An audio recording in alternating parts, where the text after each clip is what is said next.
Hello বন্ধুরা, আমি চিংড়ি মাছ বানাবো। কড়াইয়ে তেল দিয়ে দিয়েছি, চিংড়ি মাছে নুন হলুদ মাখিয়ে নিচ্ছি।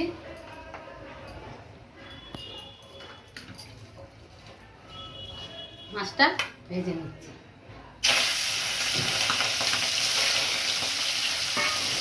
চিংড়ি মাছ ভেজে নিয়েছি, তুলে নিচ্ছি।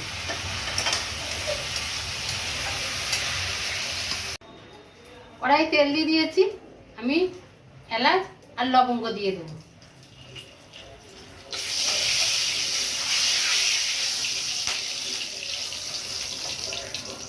চিংড়ি মাছ রান্না করব, আলু আর পেঁয়াজ আমি একসাথে কেটে নিয়েছি। এটা আমি এবার ভেজে নেব।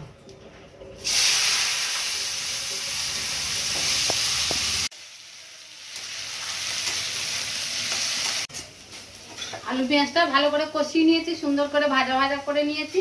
এবার টমেটো দিয়ে দেবো,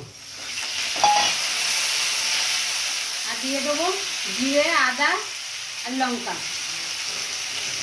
কাশ্মীরি লঙ্কার গুঁড়ো।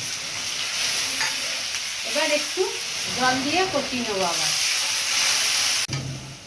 হলুদ দিয়ে দেবো আর স্বাদ মতো লবণ দিয়ে দেবো। মশলা কষিয়ে নিয়েছি, এবার চিংড়ি মাছটা আমি দিয়ে দেবো।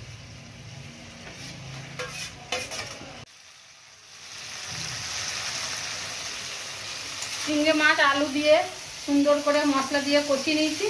এবার আমি অল্প একটু জল দিয়ে ফুটিয়ে নেব।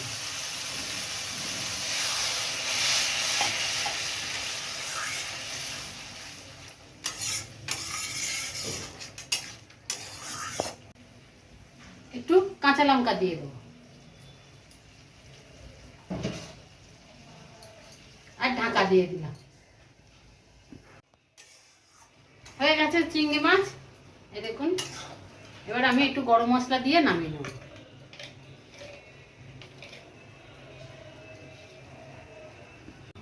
আলু পেঁয়াজ দিয়ে চিংড়ি মাছ কমপ্লিট রেডি।